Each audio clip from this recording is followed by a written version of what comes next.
It's been a couple of days since we've got back from our road trip, guys, and I am so tired. I am so ready to get back into a routine. We also are on summer mode, so it's kind of nice just to be kind of in that slow routine. And today this video is all about that, just being in a slow routine and things that we do so we can start getting into a routine, but not our full blast routine, if that makes sense. So I'm going to be sharing with you guys what I've been doing. I am ready for a little break. My body's been hurting, my muscles ache, and I wanted to share with you guys something that I've been using for those achy muscles. Before we get further into today's video, I did want to thank Bob and Brad for partnering up with me on today's video. I've been using their massage gun for a while now, and guys, it's been amazing. After long homeschool days and work hours, my muscles are sore. And this has been a total lifesaver. One of my favorite features is the hot and cold therapy head.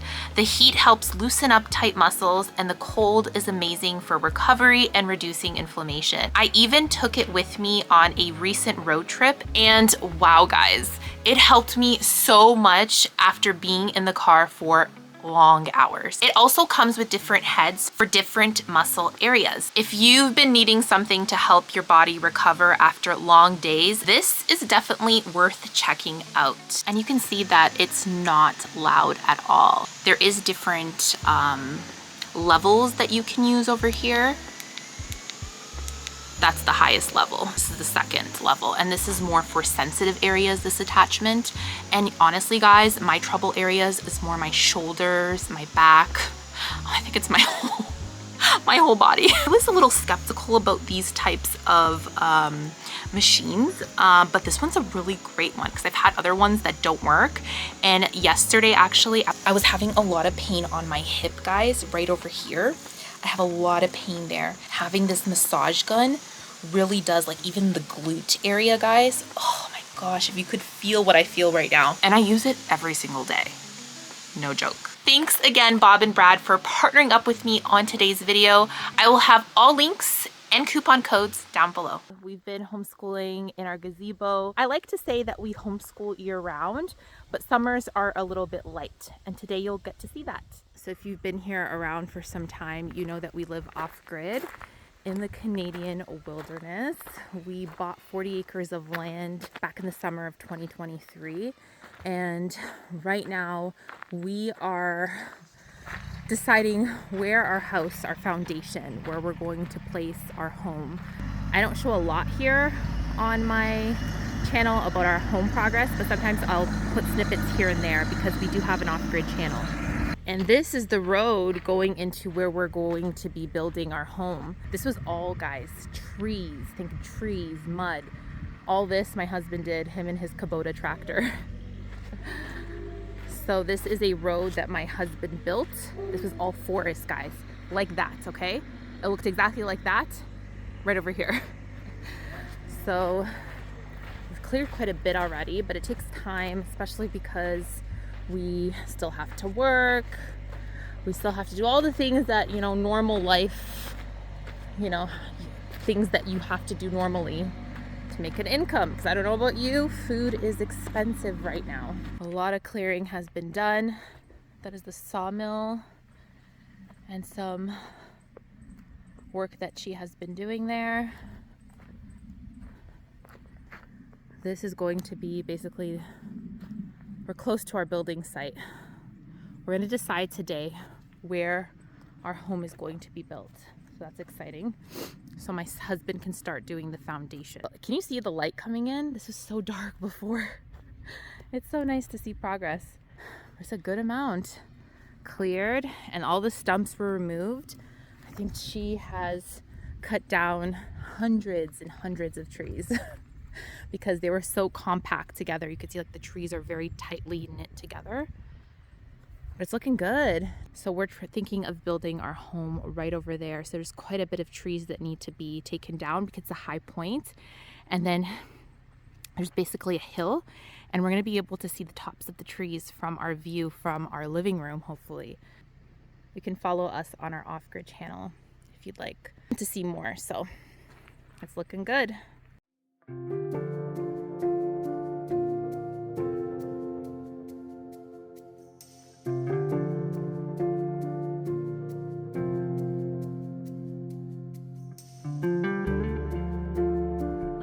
Stepped to the side, and from around the corner came 6 other people.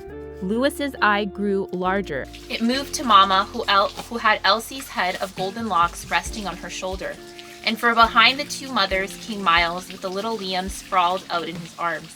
Liam's serious face made peaceful by deep slumber and the sweetest of snores escaping him with each breath.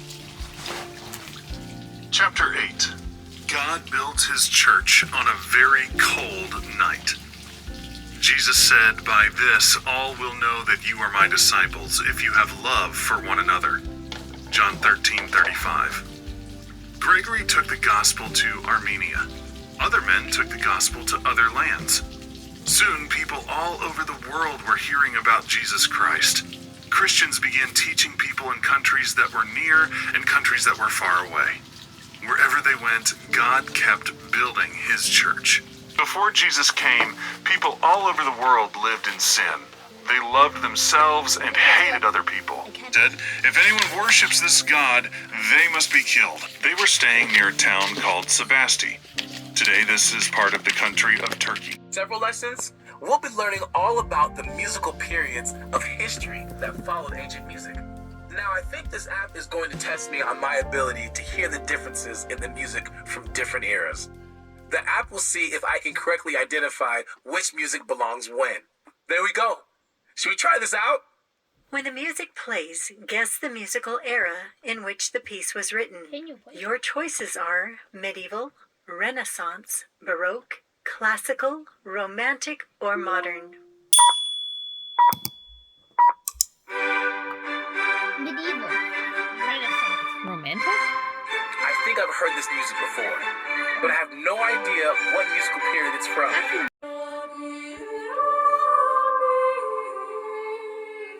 Okay. Look at this huge spider. Oh my gosh, it's so big. I can't really oh, there's a good one.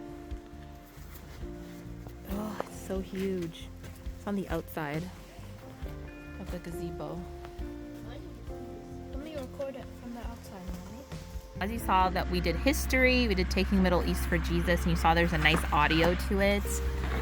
We did music appreciation, a lesson there. I'm really focusing on electives, history, those kind of stuff. So that's how kind of we do laid back school. Both the boys did a page of handwriting. Michael actually was going to be doing handwriting without tears, but there ended up being tears involved. So we went back to the Good and the Beautiful. Long story short is I wanted to wait until he started cursive, but I think he's ready. He's been doing really good with his handwriting. He wanted to go back to the Good and the Beautiful, so we did. So he just started today his new handwriting. So we'll continue on until he's pretty much finished the book, and it'll go into the fall, winter, our new year. And then Nicholas, right now, he's just going to be doing some typing. So like I said, electives. And then he has this math practice that he's going to be doing. Basically, he does, a little section a day. He finished 5th grade math already with the Good and the Beautiful. He just does a little bit of review every day. And we are also doing IXL as well. So as extra practice for both the boys. So August will be definitely a laid back kind of month for us, but we're still gonna have fun with it. Some garbage here. But my little girl, as we were doing different things, she was here cutting and pasting, doing patterns, matching. It just is cutting and pasting practice pad. So yeah, I'm still going to do a little bit of preschool with my daughter, and then Michael's going to be reading Flip and Flop, book 2. That's what he's going to be doing. So yeah, pretty laid back kind of day, but still great. I'm back inside. I'm going to make lunch right now, and the kids are just playing outside. Nicholas is finishing up his math review and his electives. So as he does that and the kids just play outside, I'm just going to make lunch for us. Just taking some time right now just to study my Bible. I'm doing the Bible recap and I want to read my Bible in 1 year. So just taking some time for that right now. When I wake, I know you are with me. In the dark, I can almost see you clearly. I get asked a lot regarding grades and how do I know where my child is at when it comes to starting the new year and that kind of stuff. So I'm going to answer those questions right now on this part of this video because I get asked that a lot and I want to address that just because I know there are new homeschool moms that are watching and they always wonder this. So the curriculum I use has an actual assessment that we do online when you first start that curriculum, and it'll put your child in the correct level. Now, with the good and the beautiful, levels don't actually mean grade level per se. It could not. It just depends on which province. I'm in a province of Ontario, but it also depends on which states you live in and so on and so forth. So some people will say, oh, the good and the beautiful is advanced. Other people will say it's on par. It just depends on where you live. But for me, I believe it's quite on par with the Ontario curriculum. Maybe kids are a little bit more behind in public school, but when it comes to things that I see in the Ontario curriculum where I live, it seems pretty on par, maybe a little bit more advanced, but I think it's pretty accurate. Now, I don't have to do these assessments every year in the sense of the ones online, the placement tests, because there's actual assessments in here that allow us to see, you know, where your child is at. So with every unit, there is a assessment that the child does on concepts that they've learned. I look at these assessments and I see, okay, maybe Nicholas needs to practice more on his, you know, fractions. So I make a note of that in my planner, and whenever we have a review section where there's fractions, I make sure to sit down with him. So that's just kind of like what I do to see where my child is at. But I also like giving my son a grade whenever he does any review or assessments, and I'm going to show you what I do right now. So this is an assessment that my son Nicholas, he's in the 5th grade. I assign points for each section. So for here, he had 17 different corrections that he had to make. So if he got one wrong, he would get a point off. And then I would do that for each section from the good and the beautiful. So for example, for this section right here, this would equal 3 points because there was 3 things he needed to circle here. Same thing here, this would equal 9 points, but I want to show you one. Okay, let's do this one right here. So for this one in particular, this would equal 9 points for myself. I marked it as 9 points.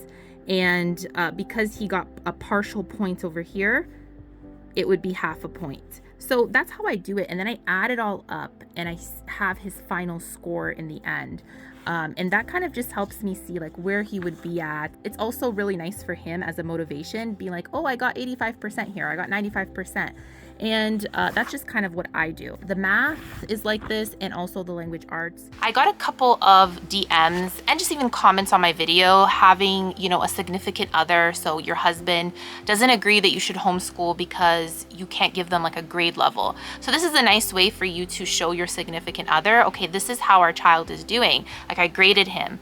But another way that you can do this is through iExcel. I've been using iExcel for the past year now, and we love it. I use it more of a supplement and a way to review certain concepts, but they actually have a diagnostic test that they do on your kids when you first start iExcel, and it'll tell you the grade level your child is depending on where you live. So for example, if you are in Texas, it'll tell you which grade level your child would be at. So the iExcel has a diagnostic, and you do that all online. It's super simple, multiple choice questions, and you'll get to see where your child is at. So that's definitely something awesome to take advantage of. I have a link down below, which there is a, like, I think 20% off if you sign up. Anyways, I'll have the link down below. You can check it out for yourself and take a look online, but you can opt just to do language arts, just to do math. I think in the States, you guys have a little bit more options than we do here in Canada, but regardless, it's an awesome supplement to add to your homeschool. And I know a lot of people use this hand in hand with their curriculum.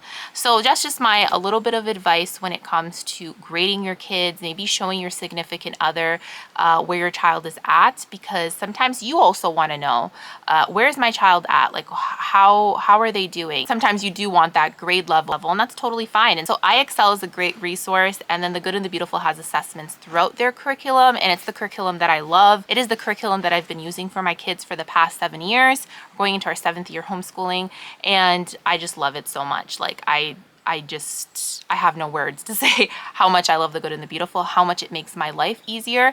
And a lot of, you that have come to me and said, I was hesitant about using The Good and the Beautiful, and then you end up using it and you're like, wow, I love it so much. I want to thank you guys so much for sticking around today and just hanging out with me. It was a pretty kind of chill video. But I like making videos like this. It's always fun. Thank you so much, Bob and Brad, for partnering up with me on today's video. On my channel, I'm going to have a lot of getting ready for the new year with me. So guys, stick around so you don't miss those videos. And thank you so much for watching, and I will see you in the next video. Bye.